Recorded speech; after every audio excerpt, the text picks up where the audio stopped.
Welcome back to Unfiltered and Off Script. I'm your host, Jason Vaughn, and today we need to discuss one of the most confusing, emotionally expensive inventions in modern history: the talking phase. Not dating, not committed, not single enough to behave single, just talking. The talking phase is where two people text every day, flirt every night, send good morning messages, share childhood trauma, exchange playlists, discuss future vacations, and then panic when somebody asks, "So what are we?" What are we? Apparently, we are two unpaid interns completing a 90-day emotional probation period. Back in the day, people met, liked each other, went on dates, and eventually built a relationship. Today, you meet somebody, follow each other, watch each other's stories for 3 weeks, accidentally like a photo from 2021, and enter a federal investigation. You cannot even say, "I like you" anymore. That is considered aggressive. You have to say something casual like, "I enjoy your energy." Your energy? That sounds like you are reviewing a rechargeable battery. Then comes the interview process. What are your intentions? What is your love language? Where do you see yourself in 5 years? Ma'am, I met you at brunch on Saturday. By Tuesday, you want my emotional resume, 3 references, a background check, and proof that I have never sent you up after midnight. The talking phase has more surveillance than airport security. You post a picture, and suddenly somebody becomes a forensic analyst. Who took this? A waiter. Why was the waiter standing that close? Because he needed to capture the plate, Detective Heartbreak. Put the magnifying glass down, and let us discuss the good morning text. At first, it is cute: hearts, sun emojis, maybe a little coffee cup. After 2 weeks, that message becomes an attendance sheet. If it does not arrive by 9:14 a.m., somebody is staring at the phone like, "Interesting. So we are abandoning the relationship before breakfast?" There is no relationship. That is the insanity of it. The talking phase includes relationship expectations with absolutely no customer protection. You can be emotionally invested and still hear, "I never said we were together." Technically, that is true. Morally, however, you have been acting like my assistant manager. You know my schedule, my favorite food, why I do not speak to one particular cousin, and the password to my streaming account. Do not suddenly act like I am a random pedestrian. Then there is the most terrifying message in the English language. Can I ask you something? No. Ask your question without the trailer. That message instantly raises your blood pressure. You start reviewing every conversation you have had since birth. Did I say something wrong? Did somebody send a screenshot? Did my ex escape containment? Did Instagram expose the fact that I watched that story twice? And what happened to actual dates? People will text for 47 days, discuss marriage, exchange intimate secrets, and still refuse to sit across from each other for one plate of pasta. I just want to make sure the vibe is right first. The vibe cannot file taxes. Meet the person. Some people are hilarious in text and silent in person. They arrive at dinner and behave like a hostage whose lawyer advised them not to speak. Personally, when the world gets too loud and dating has me reading punctuation like ancient prophecy, I create music. Music is therapy for me. It gives every emotion somewhere to go before it starts throwing furniture around in my mind. Sometimes I cannot explain what I am feeling in an ordinary conversation. Somebody asks, "Are you okay?"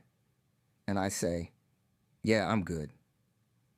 Then I enter the studio, hear 4 chords, and suddenly I have 12 verses, 3 harmonies, a bridge, and a full criminal complaint against a person I claimed I was over. That is the beauty of music. It lets me be honest without interrupting me. A song does not say, "You are overthinking." A beat does not say, It was not that serious. The microphone does not roll its eyes. It just sits there and says, "Go ahead. Tell me why that one-word reply ruined your afternoon." And I tell it everything. Creating music helps me turn confusion into structure. Pain gets a melody. Anger gets drums. Desire gets bass. Regret gets background vocals. Because regret is dramatic and always wants to sing behind the lead. Sometimes I walk into the studio feeling defeated, and I leave thinking, this suffering might actually have a chorus. That may not be traditional therapy, but it is cheaper than breaking somebody's windshield, and it has better acoustics. Still, music gives me control over what I cannot change. I cannot rewrite a conversation, but I can rewrite a verse. I cannot force somebody to understand me, but I can make the emotion clear enough that a stranger hears it and says, "That happened to me too." That connection matters. It reminds me that feelings are personal, but they are not always lonely. Social media proves that everybody is going through something, even while pretending they are only participating in a trend. Right now, the internet is turning ordinary life into a worldwide inside joke. People are debating bob haircuts, posting behind-the-scenes chaos instead of polished perfection, reviving 2016 nostalgia, recycling proposal memes, making World Cup jokes, and using artificial intelligence to create images so realistic that your grandmother might ask why you were vacationing on Mars. The bob haircut trend is dangerous. One viral audio plays, and suddenly millions of people are standing in bathrooms with scissors, confidence, and no appointment. Social media will convince you to make a permanent decision during a 15-second sound. The comments say, "Do it." Of course they say do it. They do not have to attend work with you on Monday. And AI content is everywhere. Every week, there is another video of somebody flying, singing with a celebrity, wearing impossible clothes, or arguing with a talking animal. At this point, when I see a perfect photo, I do not ask, "Where was this taken?" I ask, "Was any carbon-based life involved?" AI can make you taller, richer, younger, smoother, and mysteriously surrounded by luxury cars. Meanwhile, your real bank account is in the corner whispering, "This is misinformation." Social media relationships are their own comedy category. People post advice with absolute confidence. Never text first. Always text first. Disappear for 3 days. Communicate consistently. Be vulnerable. Never let them know you care. By the time you follow all the advice, you are not dating. You are operating an international trade agreement. Here is my advice. Be honest, pay attention, and stop letting strangers with ring lights turn your love life into military strategy. If you like somebody, show interest. Do not smother them. Do not interrogate them.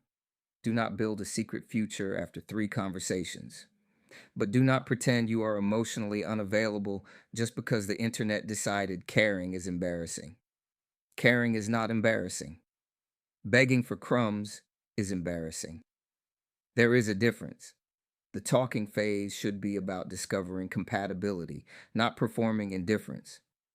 Ask real questions. Watch whether actions match words. Notice how they handle boundaries, disagreements, delays, and disappointment. And please meet in person before you name imaginary children. You have not heard this person chew yet. That information could alter the entire future. Also, stop interviewing people as if you are hiring a replacement parent. Let conversation breathe. Laugh. Be curious. Tell the truth gradually. Give trust time to develop. When something feels confusing, ask. Do not post a vague quote saying, "Some people reveal themselves eventually," while checking whether one specific person viewed it. That is not communication. That is emotional subtweeting with decorative fonts. Also, chemistry is wonderful, but consistency is sexier. Anybody can send a fire emoji at midnight. Maturity is replying clearly when the conversation gets uncomfortable. For once. As for me, I will keep turning life into music. Every awkward date, strange text, almost relationship, genuine connection, disappointment, and hilarious misunderstanding can become something meaningful. Maybe that is why music feels therapeutic. It does not erase what happened, it transforms it. It takes the sentence I could not say and gives it rhythm. It takes the feeling I could not explain and gives it a melody. It takes the person who left me confused and gives them a publishing split of absolutely 0%. Let us be very clear about that. So, to everybody trapped in the talking phase, breathe. You are not crazy because punctuation suddenly feels personal. You are not weak because you want clarity. You are not needy because you prefer consistent communication. But remember, a good morning text is not a marriage certificate. A playlist is not a proposal. Sharing locations is not emotional security. And matching emojis do not mean your ancestors approved the union. Take your time, keep your standards, keep your humor, and when things become too confusing, write a song before you write a paragraph you will regret. This has been Unfiltered and Off Script.